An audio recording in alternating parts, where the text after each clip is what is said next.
Only been a few hours, but it feel like days. Only been days, but it feel like months. Hey ladies, I wanted to talk today about the bags that got away, right? And it's gonna be Chanel because I'm a Chanel girly at heart. And I want to talk about some of the items that I missed out on that I regret not buying. I have about 3 or 4 bags. We'll see. Start off first bag, the 2020, I think it was a 2020 cruise or was it 2020 spring collection. The Denim medium classic flap. It was the one that had the gold hardware and the white kind of like roping around the corner of the bag, and then on the back of it, it had like a brown little patch with CCs on it.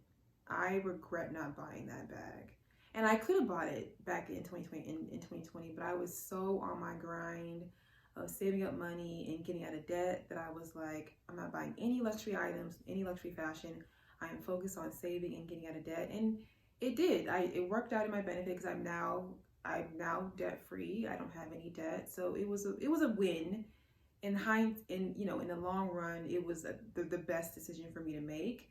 But I still regret not buying it, especially back then, because that bag back then was probably like 4,700. And if I wanted to buy a denim bag now in 2024, it'll be $12,000. So it's not happening. Not for a denim bag. Second bag I regret not purchasing is in 2021, 2022 Men Dark collection. That runway was really pretty. It had a very icy, cool tone, winter, wonderland kind of vibe to it. Very, very beautiful, ready to wear collection. But there was 2 bags that really, really stood out to me. One was a clutch. It was kind of like a clutch evening bag, black with like CC silver hardware. It was, and then there was another one that was a silver mini flap. Yeah, it was a silver mini flap, and it had like like silver quilted and like sparkles of glitter on it. It's very, very beautiful. Both of those bags were priced upon request, so they were over $10,000. Would I have been able to buy it back then? No. So is it, in a way, is it really a regret if you didn't have the money to buy it? But I still would have liked to have bought it. I would have still liked to have seen it in person, tried it on, and I still could have bought one of them at least. Not both, but I could have chose one or the other. And I regret not buying that bag because a few months ago I was really looking for a silver bag, and I'm trying to build my collection, trying to build my realize when building a capsule wardrobe, you need different bags to go with different outfits. Your one bag is not going to go with every single outfit. You need different pieces to tie in and bring an outfit together. And I realized I could really use a silver bag in my wardrobe. And so I'm scouring the internet looking for a silver bag, and I don't like any of them except for the Chanel Metiers collection. And now if I wanted to buy it, I can't buy it. It's already sold out. It's already gone. So if I want it, I have to go through a personal shopper or look for it on the reseller market, and I'll have to pay an even more egregious price than it was at retail. And you already know how I feel about personal shoppers and resellers and consignment stores. So I will never be able to buy it because I refuse to pay a premium for it. In my opinion, the pre-love market is supposed to be cheaper than retail. If it's priced higher than retail, why would I buy it on the pre-love market? I can just walk into the store and buy it. The only way it makes sense to go through a pre-love market is if you're trying to get like an Hermes. And even then I still wouldn't do it because I would rather just build the history with Nesse or take a flight to Paris and buy it at retail. Because if I were to buy it at retail, and let's say I fall into some really, really hard times and I have to sell it, I can get my money back and maybe even make a profit. So I'm not knocking completely the reseller market and personal shoppers. I see the need for it and why it exists. I just won't be participating in it because I refuse to pay a premium for anything. That's just me. The third bag was the Pearl Mini Flap bag. And that bag is so funny to me because when it first came out, I remember seeing it and not thinking anything of it. Not thinking anything of it. I was like, oh, okay, it's a pearl bag. Yeah, okay, next. You know, it wasn't until I saw how it was styled, people showing it on their YouTube channel, people showing it on their Instagram pages. That's what made me realize, oh, this is actually a really unique bag. This could be a really great evening bag. This could be a really great bag that you can add to your wardrobe and it'll be in your wardrobe for years and years and years. It's a great collector's piece, you know? And I was like, dang, I really should have got that bag because that bag now retails for like 15 to 20,000, and that's pretty rare for Chanel. Usually Chanel, you know, you'll be able to sell it for a premium, but for that much of a premium is very rare. But that's because of how rare and hard that bag is to get when it was released and to now find on the secondhand market. That bag when it came out, it retailed for I think either five, I think it was 5,000, and it came out in 2019. And I think it retailed for either 5,000 or 5,500, and it's now being sold for pretty much $20,000 on the pre-loved market. I've seen Ready Lux get a couple of bags, a couple of those pearl bags on their website, and it's always DM me for the price. It's always, oh, send me a DM if you want the price. Basically, the price is $15,000 to $20,000. So if you still want that bag, be prepared to pay $15,000 to $20,000. And I'm not a huge proponent for paying a premium for bags that I know retail for significantly less. However, in some instances, for a bag like that that's extremely rare and hard to come by, and that is your dream bag, and that is the bag that you've always wanted, if you're okay with paying that premium, then you should pay it. It'll be added to your wardrobe. You'll have it until you pass away. You can pass it down to your daughter or a family member or a niece or your daughter-in-law. You know, you will always have it in your wardrobe. You will never sell it, right? Because it's your dream bag. So it kind of makes sense to go ahead and buy it, right? If it's your dream bag and you really want that bag. Will I pay the premium now for that bag? I probably won't. I'm gonna be honest, I probably won't. But you never know. I might I might see it somewhere on the pre-loved market, and I might be in a position where I can afford to drop that kind of money on a bag, and I might be willing to pull the trigger and buy it.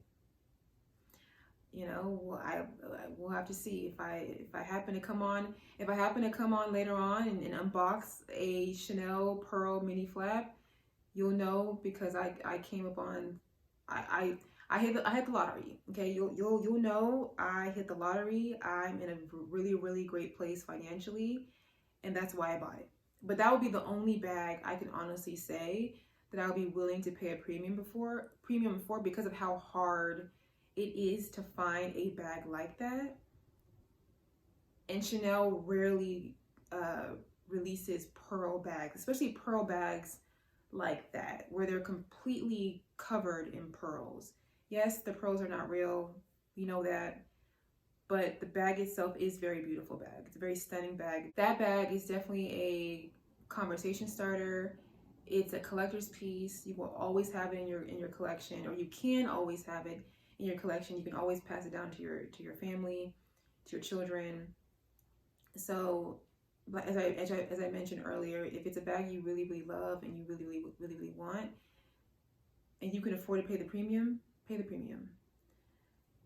The last bag is the Chanel heart bag.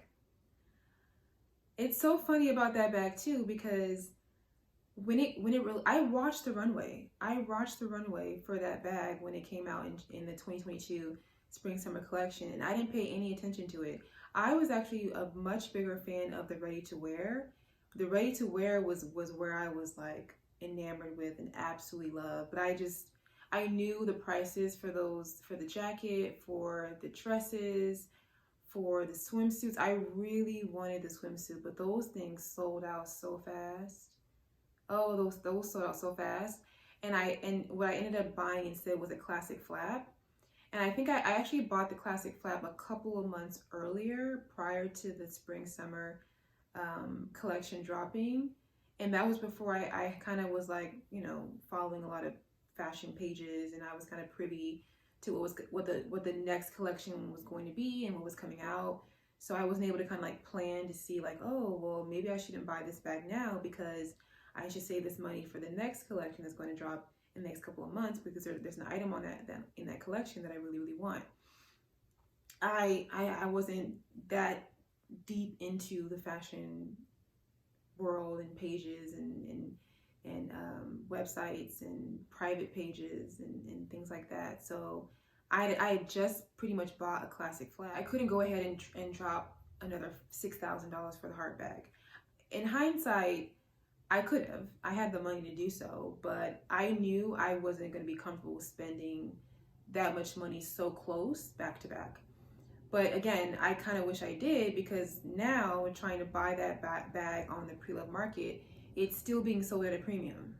Still to this day, it's being sold at a premium. So on the pre-loved market, that bag is being sold for $9, $10, $15,000. Specifically for the black version, the black large Chanel hard bag. That one is being sold for still at a premium to this day. You can probably get some good deals on the other items. So like all of the wristlets, the waist bag, the smaller heart bags in other colorways. You can probably find some good deals on the pre-loved market for those items. But when it comes to the large black heart bag, it's still being sold at a premium. You cannot find it for less than retail. Right now on Fashion File, they have like, I think 2 or 3 of them on the website. The lowest price one is maybe $6,300, and that's with their current coupon they have going on now. That is still $1,300 over retail. Well, sorry, no, actually, I'm thinking of a different item. Right now, you can get an excellent item. Right now, you can get an excellent condition Chanel heart bag large for about $6,300 on the pre-loved market. So it's not that far from retail, but when you add tax, it kind of is. Because for me, the bag with tax would be $6,000. If I'm paying $6,300 on the reseller market, I then have to pay tax on top of that. So I end up paying about what, $7,000 for the most part, around $7K for it. So it's still, I'm still paying $1,500 over retail for it. Again, it's still a premium. Is it a significant premium? Depends on who you ask. But for me, the only way I'm willing to pay a premium that's around that $1,000 to $1,500 range, it has to be brand new. So tags attached, brand new, never been worn, has all of the original packaging, box, receipt, dust bag, pristine, like brand new, right? And so it's been 2 years now. So the likelihood of someone having a brand new bag is kind of slim and hard to come by. They do exist, but the ones that are brand new, they're selling it for more than $6,300. They're selling it for $9,000, $10,000, $15,000 on the pre-loved market. Those are my top 4 bags that I regret not buying. Let me know in the comments what bags you regret not buying, and if you're gonna go through the pre-loved market to try to find these bags, and if you're willing to pay a premium till this day for those bags. Let me know in the comments. If you like today's video and you like all things fashion, don't forget to hit the like button, comment, and subscribe. And I'll see you guys. If you like today's video and you like all things fashion, don't forget to hit the like button. Why do I say like button? Ugh,